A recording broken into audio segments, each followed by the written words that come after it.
Salut tout le monde, aujourd'hui on va parler du personnage qui a les mêmes couleurs que mon gilet de l'univers de Sonic the Hedgehog, j'ai nommé Shadow the Hedgehog. Shadow a été créé il y a 50 ans par l'ancêtre du Dr Eggman. Il est immortel puisque le projet Shadow, justement le but, était de créer l'individu immortel. Alors il est immortel dans le sens où il ne vieillit pas. Il apparaîtra pour la première fois dans Sonic Adventure 2, dans lequel il croisera donc la route de Sonic, son homologue. Enfin, barrer la route, en tout cas c'était au début du jeu, puis à la fin du jeu, ils font équipe pour empêcher l'Arche de détruire la Terre. Et Shadow meurt, voilà. Mais Sonic Adventure 2 n'a pas forcément une histoire très intéressante, si ce n'est la première histoire de Shadow et surtout son origine.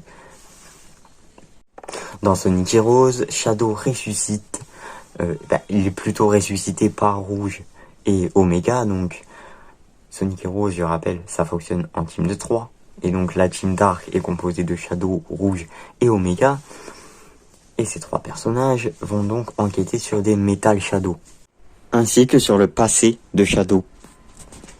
Suite à cette histoire, Shadow aura un jeu à lui, Shadow the Hedgehog, qui est très nul, qui a une histoire intéressante, dont on peut en fait modifier à chaque fois, mais il y a une vraie fin, juste qu'un nom de jeu, c'est tout simplement la fin où Sonic et Shadow combattent Black Doom.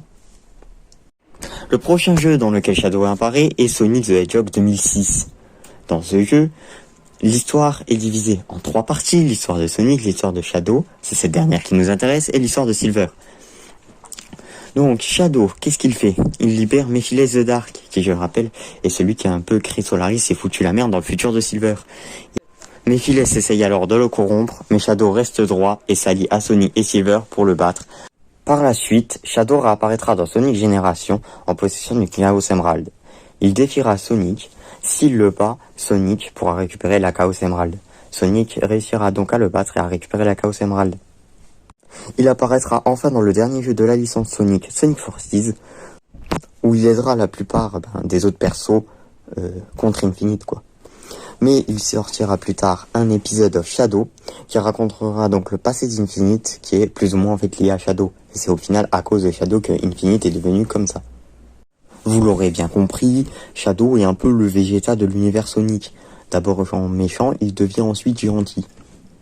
Dans cette vidéo, j'ai vraiment voulu abréger un maximum, j'ai à ma limite passé une phrase sur chaque jeu.